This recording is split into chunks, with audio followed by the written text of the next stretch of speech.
السلام علیکم، میرا نام محمد نواز، میرا تعلق پاکستان گلگت بلتستان سے ہے۔ امید اس پاک ذات پر رکھتا ہوں کہ آپ بالکل خیریت کے ساتھ ہوں گے۔ اللہ کے نام سے شروع کرتا ہوں جو بڑا مہربان اور نہایت رحم والا ہے۔ قرآن مجید پڑھ رہا تھا میں تو سورہ توبہ پہ جب میں پہنچا تو یہ چند آیتیں مجھے بہت اچھی لگی، تو میں نے کہا کہ آپ کے ساتھ بھی شیئر کرتا ہوں۔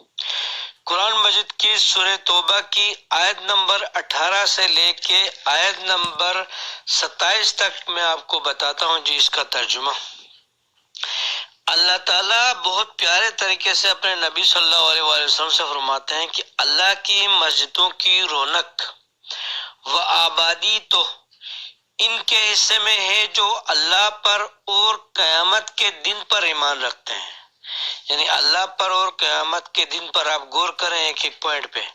نمازوں کے پابند ہوں، زکوٰۃ دیتے ہوں، اللہ کے سوا کسی سے نہ ڈرتے ہوں، یہی لوگ یقیناً راہ یافتہ ہیں۔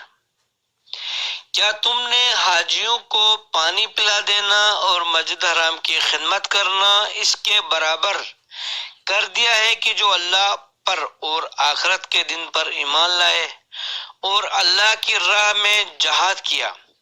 یہ اللہ کے نزدیک برابر کے نہیں، اور اللہ تعالیٰ بے انصافوں کو راہ نہیں دکھاتا۔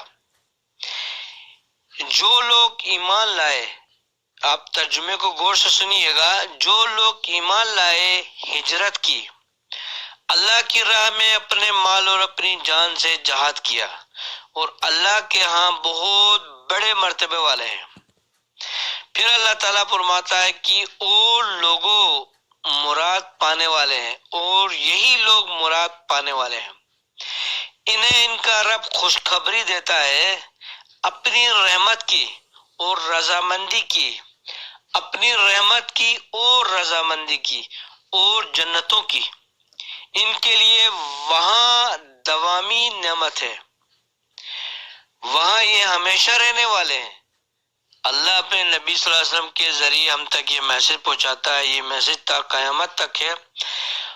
وہاں یہ ہمیشہ رہنے والے ہیں، اللہ کے پاس یقیناً بہت بڑے ثواب ہیں۔ اے ایمان والو، اپنے پاپوں کو معاف کرنا، اپنے باپوں کو اور اپنے بھائیوں کو دوست نہ بناؤ اگر وہ کفر کو اسلام سے زیادہ عزیز رکھتے ہیں۔ آج کل کے حالات میں آپ دیکھ رہے ہیں کہ کون کس کو دوست بنانے کی کوشش کر رہے ہیں۔ یہاں کہا ہے کہ اللہ تعالیٰ نے اپنے باپوں کو یعنی والدین کو، اپنے بھائیوں کو دوست نہ بناؤ اگر وہ کفر کو اسلام سے زیادہ عزیز رکھیں۔ تم میں سے جو بھی ان سے محبت رکھے گا وہ پورا گناہگار ظالم ہے، وہ پورا گناہگار ظالم ہے۔ آپ کہہ دیجئے کہ اگر حضور صلی اللہ علیہ وسلم سے فرمایا میرے اللہ تعالیٰ نے، آپ کہہ دیجئے کہ اگر تمہارے باپ اور تمہارے لڑکے اور تمہارے بھائی اور تمہاری بیویاں اور تمہارے کنبے، قبیلے اور تمہارے کمائے ہوئے مال اور وہ تجارت جس کی کمی سے تم ڈرتے ہو، اور وہ حویلیاں، آج کل لوگوں نے کیسی کیسی حویلیاں بنایا ہے، اس میں پورے ملک کی عزت کو لوٹا رہے ہیں، آپ دیکھ رہے ہیں نا، سن رہے ہیں نا۔ اور وہ حویلیاں جنہیں تم پسند کرتے ہو، اگر یہ تمہیں اللہ سے اور اس کے رسول سے اور اس کی راہ کے جہاد سے بھی زیادہ عزیز ہیں تو تم اللہ کے حکم سے عذاب کے آنے کا انتظار کرو۔ اللہ تعالیٰ فاسقوں کو ہدایت نہیں دیتا، اللہ تعالیٰ فاسقوں کو کبھی ہدایت نہیں دیتا۔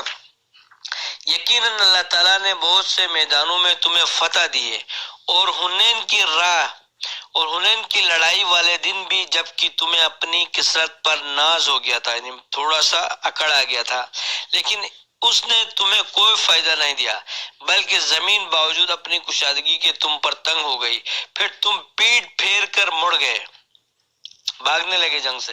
پھر اللہ نے اپنی طرف سے تسکین اپنے نبی پر اور مومنوں پر اتاری، اور اپنے وہ لشکر بھیجے جنہیں تم دیکھ نہیں رہے تھے، اور کافروں کو پوری سزا دی۔